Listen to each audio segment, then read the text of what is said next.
We're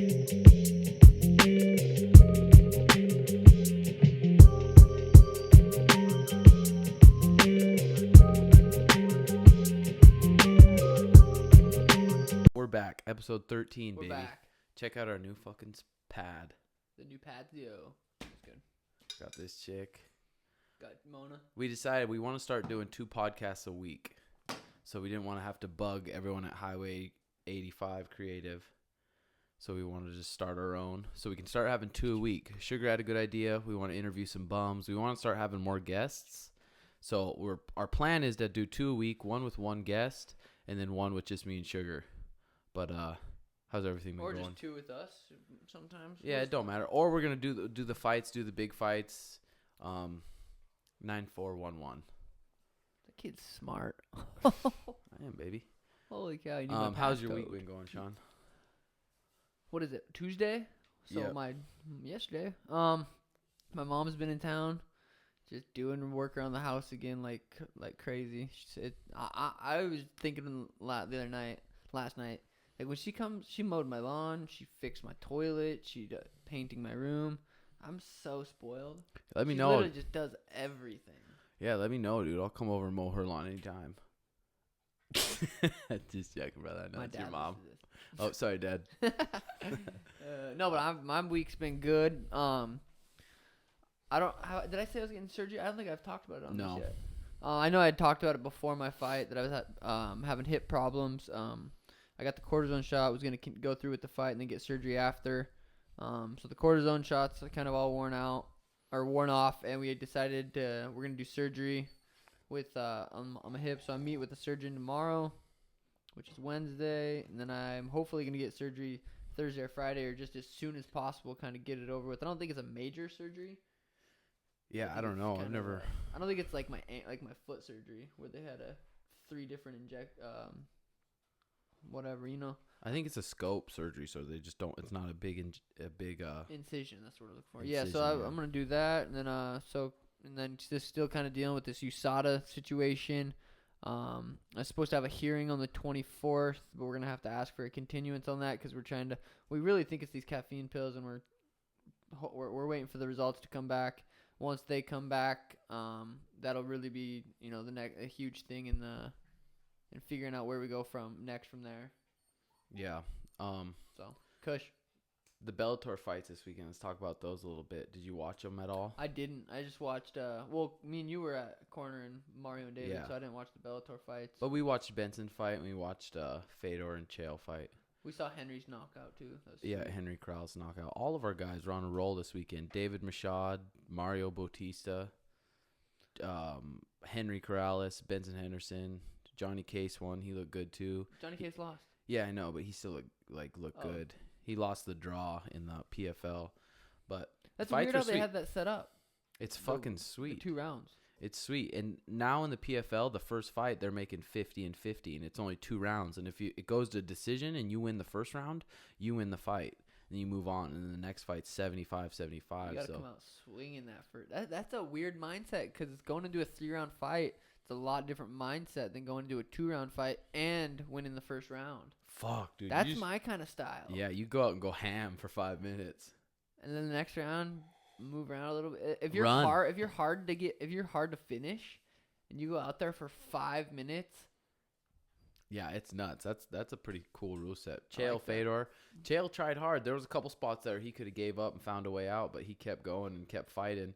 When he took Fedor's back and tried that rollover, that was his dumb mistake, and I bet he's gonna regret doing that instead of just going to a wrestler ride, beating on Fedor, taking his time. But oh well, in the fight it's hard. Everyone's like, oh, he should have done this, he should have done that. Like when you're in the fight, in the moment, it's so easy to make mistakes and just be like, why did I fucking do that? But it's just like football, going for 2. You're either the fucking get all the glory. Oh man, you went for 2, you're a badass, or you make a bad decision and it's fucked. But yeah, other than that, the fights were pretty good.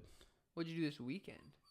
This weekend we drove to Tucson to Combate Americas to help our teammates out. A 2-hour drive. Sunday, Mariah's dad had a birthday party, so we just hung out and laid low. And we worked on getting all this shit for the studio.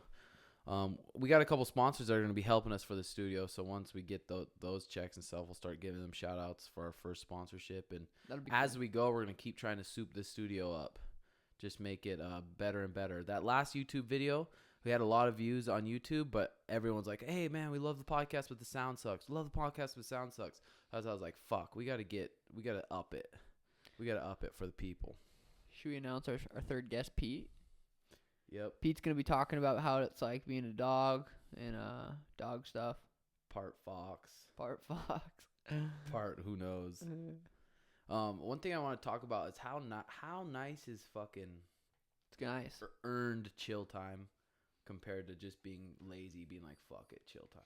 Dude, that's funny you say that. I was thinking that too. It's like if you're lazy, if I literally just play video games all day and then it comes at nighttime and I'm just chilling, I just feel like I'm like I don't feel it. I feel anxious.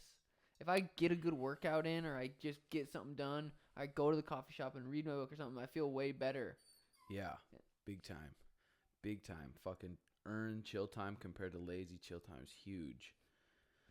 That's a good thing. Just because I've been dealing with a bunch of little injuries and I'm like beating myself up every day. I'm like, God damn it, I need to be doing something. I need to be doing more. But like, as long as I get my good morning routine, read my book a little bit, teach good classes, work on our podcast, do that kind of stuff, like I feel pretty accomplished. But definitely the earned chill time is better than just being a fucking stoner and sitting here and just chilling without working. Yeah. How about your mindset waking up after eating a good night, eating good the night before compared to waking up and eating shit the night before? That's huge. And I think the longer you eat healthy, the longer the more it makes a difference. Right. Yeah. Like the healthier you are, the more sensitive you are to foods. But I swear, like if I eat a bunch of carbs and shitty stuff and sugar before bed, I'll wake up and I'll just be like, my mindset and my thoughts automatically aren't like, let's go, let's get to work. Right. I wake up and I'm like, I just want to lay here. Just be a fucking slob. Compared to if I eat something good like a protein and some vegetables, I'll wake up ready to fucking go. Like pumped to go work out, pumped to read, pumped to do my meditation, pumped to do all that. So for you guys out there, like try that and see. Like eat healthy a couple nights. Don't snack out and then wake up and see how you feel compared to when you eat like shit and wake up and see how you feel. I think like being in fight camp, you don't eat extra at night or you don't cheat as much at night, and then you wake up and you're ready to go. But then when you're out of fight camp after the fight, you're like, oh yes, I'm gonna stuff my face, and then that's when you start getting like it just, you know what I mean? Yeah, because it's weird because you go to from all of a sudden you can't eat that stuff to all of a sudden there's money in your bank and you can eat whatever you want. So then you get caught up in that fucking routine of just eating like shit. It's nice having that that goal date at the end, like, okay, I fight this day, but then after that fight, it's like you don't have anything. It's almost nice to compete again, trying to fight a jiu-jitsu match or something, just something to look forward to again. Yeah for sure. We'll get through our little topics we talk about and then we'll answer some fan questions. It's weird because we're used to hearing ourselves on the earphones and we can't hear ourselves right now. That is weird, but we'll start getting more comfortable with it and be going off, and this is gonna do good. People who are like douchebags or negative or dicks are usually feeling like shit on the inside, or their ego or are an echo of a lifetime of being around shitty people. Me and you were talking about that. Yeah, we were listening to Duncan Trussell, Joe Rogan. You sent me the link. Yeah, it's hard to, like, when you meet someone or someone's being a dick or just being snappy, you want to be snappy and you want to be a dick right back. Like, I think it's our ego that wants to do that and step up to them and make them feel like shit. But it's usually those people that are mean or being douchebags, they're in pain inside, or they've been around shitty, negative people their whole life. So, like, sometimes I have trouble doing it too, because I see someone lip off in public or be lippy, and I'm like, oh, you want to get fucking lippy? But I need to just be nice to those people and see how those people react, especially when they're mean and dicks. Just be nice to them or say something nice and see how they take it. It really is killing someone with kindness. Fuck, and dude. You feel good after. You feel good yipping at them too, though. It's just a battle. You just gotta, it's easier said than done. But I think the right thing, obviously, is to be nicer. Like people online, I don't know. What do you think about people online? Like Chris D'Elia obviously does it completely as comedy. He loves just burning people down and like. Yeah. But I think he kind of waits. I don't know. because I get a lot of hate for the steroids, and like some of the things make me laugh. Like somebody said, I did a Reebok post and they said Roidbach or something like that. Like, and to me it's kind of funny because I know it's like didn't do anything. Yeah. But it's like still those people trying to, I don't know, burn me down or whatever, and they're, I don't know. It's, yeah, I think those people, like, they just want a reaction, no matter what it is. They just want a fucking reaction. They might not even be thinking what they're typing. They're just trying to get a reaction. Yeah, you're right. Yeah, and I think the worst thing for those people that are negative online, which there's a fucking lot of them, is just not answering them. Yeah. Or sometimes answering them with a nice thing. Hey, man, thanks for the support. For sure. That's a good idea. Or something. We have done that. Or you've done that too, and it's fucking funny every time. Thanks for the love. Yeah. Gosh, what's wrong, dude? Yeah. I brought my pups over. I bought my house, and it was an older house, so I had popcorn ceilings, and I guess that's not good. So they're taking all the popcorn ceilings out of my house, so literally everything in all 4 rooms are in the kitchen and living room. So I brought the dogs over to Tim's house, so these guys are here, and Kush is crying a little bit, but come on, bud. What are you doing, dude? He wants out. his Uncle Tim to hang out with him. Oh, one thing I heard, I forgot who said it, but like when you have a coach, it doesn't necessarily always mean that person's better than you at whatever it is. It means that they just have a different perspective, which is nice because, like, yeah, if someone's coaching you or giving you coaching, they may not be better than you, but still just listen to them. They may have a different perspective. Like, especially in jiu-jitsu, like, I've learned multiple things from white belts and blue belts. Been like, oh, okay, I'm going to do that or do that. But I thought that was a pretty cool thing. Like, your coach isn't always better than you. They just will give you a different perspective, and I like that a lot. You can learn something from everyone. Upcoming big fights. Upcoming Jones, November Alexander. 3rd. Oh, okay. Let's see what the card is. The November 3rd. That's the MSG one. That's That's Lewis and DC. Derek Lewis, Cormier. That sucks. Poirier and Diaz are out. Yeah, it does that suck. Really I don't know why they're out. I guess Poirier got hurt. Poirier got hurt, yeah. That must be it. Yeah. And then Lewis, who do you have for? I mean, you got to go with Cormier. You got to go with Cormier, but dude, a puncher's chance, it's the same thing. Puncher versus grappler. Like, the puncher's chance doesn't happen that often, but sometimes it does. It would be fucking sweet to see Big D Lewis with strapped with the gold. Oh my god, I loved it when he's like, "I'm not a mixed martial arts, I'm a brawler." It's like, we know, Derek, we know. Fuck. And that's crazy. Cormier just straight up took that fight. What, 4 weeks notice, 5-rounder? Well, you gotta. He even said, he's like, "I'm not taking that fight against Stipe." That's not. Which makes total sense, but though. It's unfair. Stipe is a bad motherfucker. He deserved an automatic rematch. Cormier shouldn't be able to, okay, I'm going to do him. Like, he's the champ. He should have the next best guy. And that's Stipe. This isn't what the business is. It's entertainment it really is. business. And they say, here, you want $2 million to fight this guy who literally just fought and literally just said, there's no way I'm fighting a title fight. I can't go 5 rounds. And they offer you that guy. And you're like, 100%. Or do you want to fight Stipe, who 100%. You know you probably got lucky knocking him out. Not beating him, but knocking him out. You probably got you got to take the money. If I'm fucking Cormier, I'm doing the exact same thing. But it is sure. No, I agree. It is messed up. But that's just where the sport's going. It just sucks. Yeah, it sucks for Stipe. Kush, it sucks for Stipe. Wrong? Yeah, it does. It's crazy. Bud, here, you want to come sit for a second? I don't know why you come sit with your uncle. You little rat. Okay, what about Luke Rockhold, Chris Weidman? Oh, they're Luke Rockhold and Chris Weidman are fighting? That's a sweet fight. When is that? November 3rd? Yep. What? Think of how bad Rockhold fucked Weidman up that one time.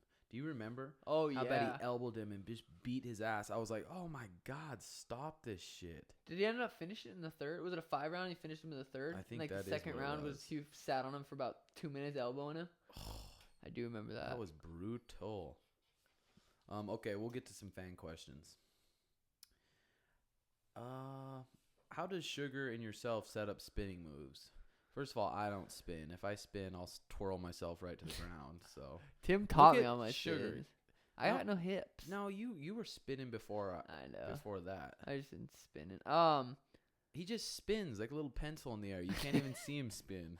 I don't know. I'm trying to think of like the first time.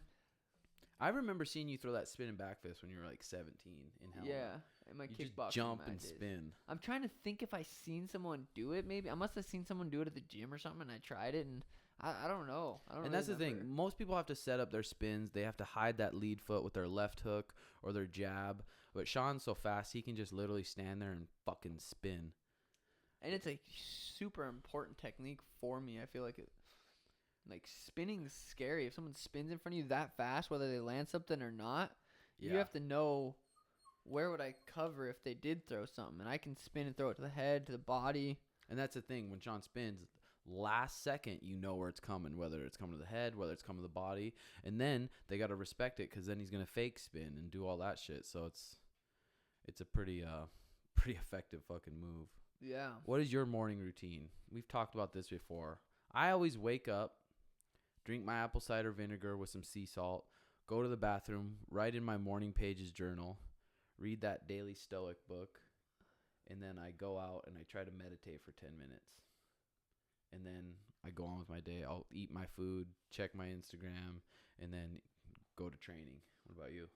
I'm not gonna lie, I've definitely been lazy after all this. Well, now that I found out I'm getting surgery, my mindset really did a 180. I'm don't really want to work out because I'm God, I'm gonna be laying in bed for 2 weeks and then kind of being on crutches, and then kind of walking again in 6. So it's my mindset kind of changed as far as work. Usually I really like working out in the morning. I feel like that's huge. Yeah. And I didn't do it. Well, the last 2 nights I've stayed at Danny's house. Because they've been doing my house, the asbestos thing. So definitely, I haven't had a routine the last 2 days, or the last week really. And how's it been feeling? You feel way better. I feel when you have a routine. I don't know. Yeah, I feel better doing a routine. It just not waking up in my own bed, not waking up in my house, not waking up with the dogs is weird. Not waking up knowing I'm going to the gym. Yeah. Waking up, I don't know when I'm getting surgery. I didn't know if I just found out my appointment. I thought I was gonna get surgery Monday or Tuesday. Mm-hmm. Now it's Tuesday, and I found out I'm going to my doctor's on Wednesday. Then hopefully surgery Thursday, Friday. So I don't know. I've been super weird lately. This whole USADA thing's stressing me out. I don't know. Yesterday, all I did was hit the bag for a couple minutes, do some push-ups. Didn't do much. Yeah. But I need to do something at least until I get surgery, or else I'm gonna be should I just put this thing outside, or? I would. All right, Kush. I'll give you one more shot. But yeah, definitely. I don't know. I've been this last, and I was in Vegas for 5 days.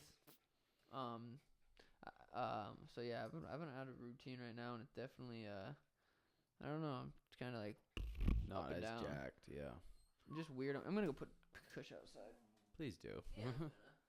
We could bring Beetle in here, but. No, she'll rip apart you and Jess. Yeah, right. She will. Marshall Vanny says, I'm 21 years old and I've trained Muay Thai for a year. Is it too late to compete in MMA? Not at all. It's not too late to compete, but you have to start jiu-jitsu. You have to have a ground game. If you don't have a ground game, you're not going to last long in fighting. You may be able to beat some people on a lower level, but as soon as they find out they can take you down and submit you, they're gonna. And that's the thing, in street fights and everything, or street fights, MMA fights, you need jiu-jitsu. If you get on the ground with a jiu-jitsu person, you're gonna buck around you're in water with a shark. You're gonna buck around for a little bit, but eventually the shark's gonna get you and kill you. So definitely you need a ground game. With Fedor having just fought, I want to know who you have as the MMA greatest of all time. It's weird. I always hear Fedor is the GOAT, but I never watched him. I didn't grow up watching him. I didn't watch UFC until 4 years ago, 5 years ago. It's hard to say Fedor's the GOAT. He's a bad motherfucker, and he's explosive, and he's good, but it can't be anyone but John Jones. GSP could be up there, but John Jones, dude. Yeah, that's a good point. It's going to be sweet him coming back for Gustafsson. Who do you got there? That's a long layoff. Remember when he came? Remember I was layoff and then he fought OSP? Mm-hmm. It did not look that great. Yep.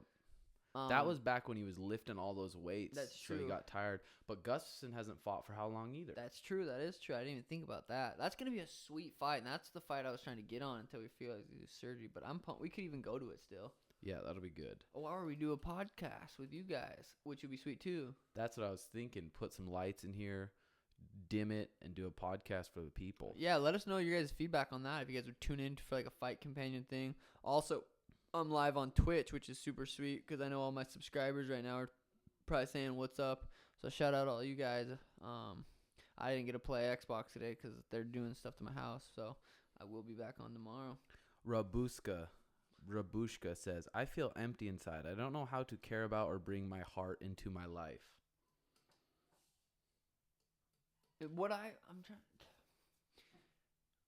trying to think of, I think it might have been Aubrey Marcus was talking about something like this, about be kind to other people, like give gifts to other people.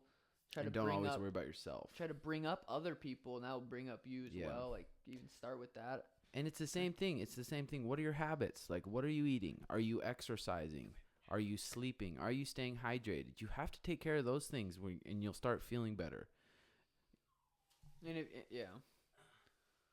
if you are doing those things, you still gotta read self-help books if you need to. Like, if you need to start reading some of those, we've talked about numerous books on the previous podcasts that we've really liked. Yeah. Your routine, though. Your routine of exercising, eating, sleeping, and staying hydrated. That if those aren't in check, you're probably feeling like shit. Get those in check, and then we'll go from there. How many minutes meditated do you and Sean both have? It's hard to say. I don't know. I've been doing it on the Headspace app. But you said you've been not doing the Headspace app. I've been just doing it on my own. Sometimes I do the Sam Harris meditation on YouTube. It's not bad. I always use the Headspace app, so it does track mine. But I'm not on my phone right now. But I've been really liking my nighttime ones. They've been helping me a lot fall asleep. What time do you do them? Right before you bed? Yeah, while I'm falling asleep. Usually they put me to sleep. The ones where it says feel your feet and then kind of shut off your feet and then move up to your ankles, up to your knees. And it's weird because you can feel like the energy inside of them, and then you can kind of shut them off, like move all the way up to your body. And next thing you know, you're sleeping. So I really like the Headspace Good Night one. That's one of I usually do a 10-minute one, and I'm asleep by then. Come here. Yeah, that's cool. Stories behind tattoos, if not too personal.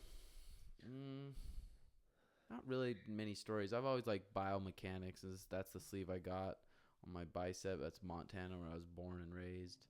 On my neck, there's a red hawk. I don't know. What about you? Mine are pretty much random and just art. I was playing Xbox, or I was talking to someone the other day, and they're like, "Dude, that's messed up." Because they asked me that something about my tattoos. I'm like, I just get them when I want to. If I think it's like that's messed up, they should have a meaning. I'm like, who are you to tell me that my tattoos have to have meanings? Yeah. You know what I mean? Yeah, for sure. What was it like for you guys moving away from home? Dang, I remember. It's weird how you can, when there's emotion attached to a memory, like you kind of remember it more. It's more vivid. Mm-hmm. I remember leaving my house at like 7 a.m. to know when I'm driving to Mariah's house where you were living.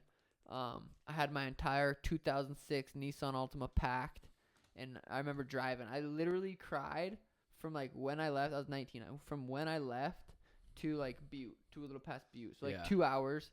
What were you thinking when you were crying? Just not sure? I don't need... Going back in that mindset, it's hard to even remember what I was thinking. I don't even know if I was conscious of my thoughts. Like, I was just... Mm-hmm. I don't know. But I remember... I remember, like, kind of feeling like I don't even know. I wasn't, like, super sad. But it was just, like, weird leaving everything I've ever known. Yeah. Never really even been out of the state by myself ever. So it was just weird leaving, like, everything I've ever known. Yeah. And, like you said, I didn't know how to do dishes. I didn't know how to do... Oops, that's too much. I didn't know how to do dishes. Didn't know how to cook. Still don't know how to cook. But for you did it by yourself, too. When I left, I went to Portland, and I went with a friend, Frank Ramsey. And I was just pumped. I wasn't as sad just because I wanted to be around people that had my mindset more. Like, had the mindset like, oh, I want to get better in every area. I want to get better at jiu-jitsu. I want to get better at stand-up. When I moved to Arizona, there was a whole grip of people that were like that, and I was like, holy fuck, I have to be here. Benson was a champion at the time, and it was hard to leave home, but like I had Mariah and I had like friends, so it wasn't as hard for me. I think someone with no friends going to a brand new city, I feel like that would be a lot harder. But like I've went into a ton of new gyms, and it's scary going into a new gym because you think people are judging you. But my biggest advice is go in there and just be humble and super nice. Like I know it's I didn't know this was weird for people, but just saying hi to people. Hey, how's it going? Saying hi to everyone or introducing yourself. Like you just do that and be humble and nice. You're gonna make friends easy. And especially fight gyms. Some fight gyms, you roll in there and there's like egos and this guy's looking tough, this guy's eyeballing you, and you see that guy eyeballing you, so hey, what's up, man? My name's Tim, and they're like, oh, he's nice. I'm gonna be nice, and then everyone's nice, and it goes from there. That's good advice. Yeah, just like That's helped me. Scary, especially if you're going to sparring, huh? Like boxing. I remember when I was boxing with George. When I was training for the pro boxing fight, we went to other gyms to spar. Yeah. And it's weird going into another gym because you do feel that like everyone, whether they're looking at you like they don't like you, or they're just looking at you like just kind of observing you. It's our thoughts are like they don't like me. They don't like me. When they might not even be thinking about it, they might just be like looking like, who's that? Yeah. And then think about their own problems. And it seems like the toughest people are always like nice. Yeah. If you see some guy that's being a dickhead or douche, he's insecure about something. Mm-hmm.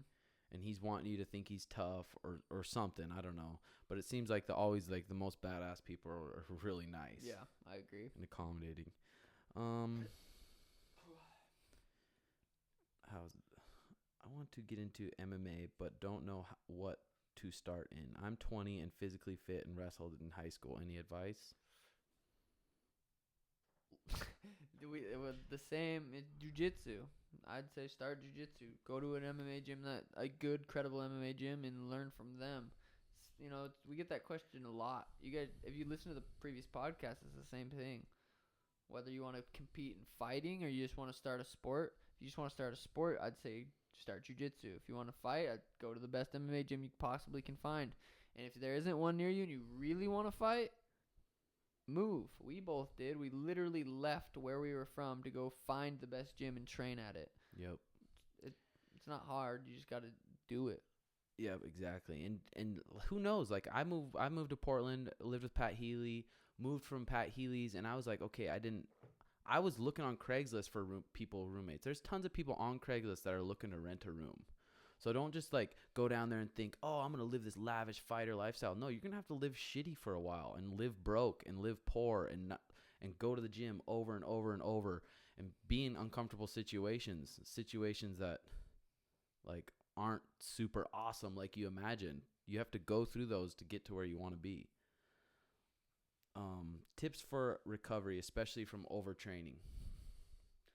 Tips for recovery from overtraining. Well, in that book, what it say? The problem isn't overtraining; it's under recovering. Is that what that book said? Yeah. Yeah. You just gotta. I feel like the more you eat healthy, the more you take care of yourself, the more you can listen to your body, and it's easier to understand. But even still, it's like I don't know if I'm undertraining or overtraining. It's hard to tell. Like I don't know. It's really hard. It just depends. You got to know your body. Yeah, a big thing too is you got to stay hydrated. Like you're training hard and you're feeling run down. That's your number one thing is like make sure you're hydrated and then get some good food in you with some good nutrients that's going to go straight to your muscles and help your recovery. So getting hydrated, resting, and eating good food. That's good. That's good. Aubrey Marcus. Does Sean have a nightly hair routine? A nightly hair routine? That is a good question. I'm supposed to, with this kind of hair, you're supposed to brush it a lot, like every night. But I haven't been brushing my hair. I've just been a wreck this last week. No, I haven't. I don't have a nightly hair routine. I honestly don't know where my brush is. If I see my brush laying down, I always pick it up and brush my hair. But I lost it, so I haven't been brushing my hair. But I mean, this hair is just beautiful, just naturally. You got your headbands. Damn it, you should have wore a couple of your shirts you got from Tucson. No, those are Seeker shirts. I found the best thrift store ever, and I have the best outfits coming soon for the next like big MMA interviews or next fight. So whenever that is. Yeah, they're gonna be fucking sweet. Will we ever see you or Sugar compete in IBJJF, Fight to Win, or any other grappling federation? For me, yeah, I don't know. I can't find a fight right now. My manager texted me the other day. He's like, "Can you make 170 in 5 days?" 5 days. I'm like, at least give me 2 weeks. I need 2 weeks to make 170 healthily. Like, I don't need money that bad where I'm just gonna, oh yep, I'll fight and just have a shitty weight cut and do all this. I want to be ready, prepared. I'm gonna win my next fight. But if I don't get a fight, Worlds is coming up. Nogi Worlds is coming up, and that's my plan. If I don't get a fight, is train for that and compete in that. What about you? Yeah, I mean, I keep saying I want to compete in a jiu-jitsu match, but every single time a fight rolls around, I was going to compete in one that was like 6 or 7 weeks before my October fight, and then that fight came about, and I was like, I don't want to get injured for it, so I didn't. Now I'm just planning on doing this surgery, and then kind of I don't really have many plans until just kind of getting through this. Yeah. I think definitely for you, like, I will. For bigger name people, I would love to make the ADCC one day. I know it's a lot of work, and especially for Sean, he's a big name, and they invite big names. So it happens every 2 years. That would be awesome to go compete at. And that's next December. I think it's like next November in the fall in LA. You versus Sean on 1v1 Call of Duty. Who wins? Please. Be honest. This kid's only good at Fortnite. I'm good at everything. This kid would hold the controller upside down and not notice, swear. Bullshit. Search. This kid. No, I admit it. Yeah. This fucking dude should win. I played 7 hours on Monday. This kid hasn't played 7 hours in the last 7 years. Dude, I'm too busy getting a tan, getting my hair did. That's true. Mine's just natural. I've started using Condoms? Let's see. No. When is the last time Sugar had a haircut? Don't worry about it. Just jokes. Danny just my girl, she just she does hair for a living, so when it just gets out of hand, she just kind of shapes it. Not really cuts it, just shapes it. Just gets it looking good. What if we had to switch hair right now? Your hair went on me and my hair went on you. Probably an app for that. Do you feel taking mind-altering drugs can help with depression and anxiety? I feel like it's not going to fix it. Maybe it can help it at that time, but it depends what you're doing. It's just going to make it worse and prolong it. Like, yeah, marijuana helps a little bit, but you gotta get your life situated in all the other areas. Eating good, fix your relationships, sleep good, stay hydrated. Those drugs are just gonna cover it up for a little bit. So unless you depends what you're use talking those about. drugs. Depends what you're talking about. Yeah, and it depends on the dosage, when you use it. You gotta have a reason to use. If you're talking about like mushrooms, have an idea what you want to think about or what you want to go into, and dig deep inside yourself. Even if you get extremely high of just marijuana or like an edible, you can dig deep. But you could do that without taking drugs too, and that's probably why you're depressed, is because you haven't dug deep and haven't figured out certain things in your life, why you're sad, why you get upset, why you don't feel any pleasure for doing things or have a hobby or anything. Yeah, for sure, I agree. Favorite food? For me, Mexican. I fucking love Mexican food. Good Mexican food. Enchiladas, tacos, burritos. Just all that shit. I fucking love Mexican food. What about you? You like that sounds lettuce? Good now. Lettuce is good. No. Dang, Mexican food is good. I haven't been eating very much meat lately. What about the old sugar? What was the old sugar? The old sugar? Say I'm walking up the stairs at my mom and dad's house. My mom and dad always had our pantries full of good snacks. Like they always did. Our freezers and fridges were always good tasting snacks. Not healthy, good tasting. We always had Hot Pockets. We always had good food. So I would like some Hot Pocket with like a bag of Blue Ranch Doritos, and then sometimes put the Dorito inside the Hot Pocket, the ham and cheese Hot Pocket, or that was fantastic. Or the Dino chicken nuggets. Don't tell me you've never had those. Oh, I have. With a bowl of ranch. Oof. Oof, I'm getting hungry. I like ramens back in the day. I used to like ramens. Favorite Joe Rogan episode of all time? I don't know about that. Elon Musk was so good. I liked that. It was good. There was a lot of build up to it too. It was good. I liked it, and it has like 15 million views now. Yeah, a lot of the Duncan Trussell ones I always enjoy. There's a lot of Joe Rogan ones that are just fucking good. I like Duncan. He's a cool little dude. either of you ever suffered from anxiety or have any tips to fight it?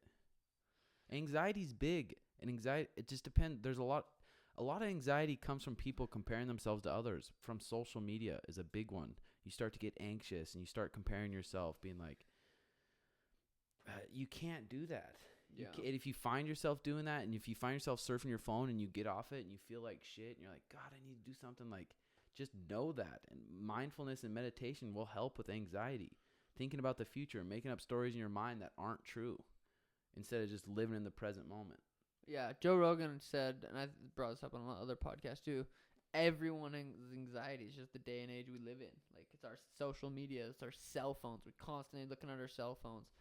And I catch myself doing it even at night too. I'm looking at my cell phone, kind of like, why am I doing this? I'm literally pointlessly scrolling through my phone. That causes anxiety. Pointlessly scrolling through your phone for no reason. Put it down. 5 seconds later, you're scrolling again. You're looking at the same shit you just looked at. It's crazy. I always deal with it too. I'm just trying to figure out ways to cope with it, to deal with it, to make, be in the now. And that's why I kind of got into looking up Elon Musk and all these things. Yeah. But, I think everyone deals with it, whether it's a lot or a little bit. Yeah. And the thing is, once you learn how to meditate, then you'll start realizing, you're like, okay, I'm starting to feel anxious. Okay, I'm going to take a couple deep breaths, really feel them all the way from my nose deep down into my belly button, and just be right here. Usually after you do that, take a good 10 deep breaths. You're like, okay. 6 is the magic number. That was like the Japanese thing. 6 will literally alter your mood. I think Aubrey was talking about it. It will literally change your mindset and your mood. 6 big, deep, like, conscious breaths, and just try it. What's the worst? 6 big, deep breaths. How long does that take? 10 seconds, 12 seconds, whatever it takes. Try it. Just remember it. Yeah. Favorite pre and post exercise sparring meals? Just depends. For me, like this morning, I went and got a workout with Jarrett. I had 3 eggs, a piece of Ezekiel toast, and apple. After, I had some of my amino acids, BCAAs, and I came home and had a shake with protein, frozen banana, almond milk, peanut butter, and then some collagen powder. And then I just had a coffee, and I'll probably eat again in a little bit. But I keep it pretty simple. My stomach's used to those foods. I just try to keep it good. Not a lot of food. Shit. Yeah, just shit foods. After sparring, usually we spar Wednesdays and Saturdays. Danny gets off at 5 on Wednesdays, so usually right after I'll just have like a shake or something, just a little bit. But then for dinner, we always do something good. Like every Wednesday and Saturday when in sparring, it's kind of like a celebration meal almost for us. So we kind of like pretend like, I don't know why, but we eat something super good. Saturdays usually we spar at noon, so Danny's not off work. I just go home, eggs, toast, a shake, something pretty light, or not light, pretty simple. Mm-hmm. Yeah, that's pretty good. I think that's probably good for fan questions, but yeah, let us know. Keep giving us feedback, guys, because we like getting your feedback on the YouTube videos and everything. And like Sean said, we want to get some lights, maybe get some black lights, and then commentate the big fights for all you people who can't really afford them. Or if you can't afford them, you buy them and then have us commentate them. We want to find some bums off the street. We want to bring them in, hear their life story, maybe give them some new Reeboks, see where Let them hang out in Tim's bedroom for a little bit, buy some clothes. The thing I'm worried about with that is just like, hopefully they're not schizo. But if they are schizo, what are... Seizure? If they are schizo and go crazy, we'll try to film it and see. You guys can watch how we deal with it. But I found a guy outside of Walmart today. I was like, oh man, that guy would be prime. Just to hear their stories and hear to where their lives started taking a negative path and going down a negative path, and kind of what they have. It is. It's gonna be sad, but what can we do? We can help them a little bit, give them some new shoes, talk to them, and they'll probably enjoy having someone to talk to. And I think it'll be good. Yeah, I think that'd be good. That'd be fun. That's gonna be a fun. Yeah, it'll be good. All right, we're still trying to figure it out and up the podcast every way we can. Next, hopefully we'll have some sweet King's chairs in here. These lawn chairs aren't too bad though, honestly. Like they're really not. I don't mind them. Yeah, hell yeah. All right, we will see you guys in a couple days.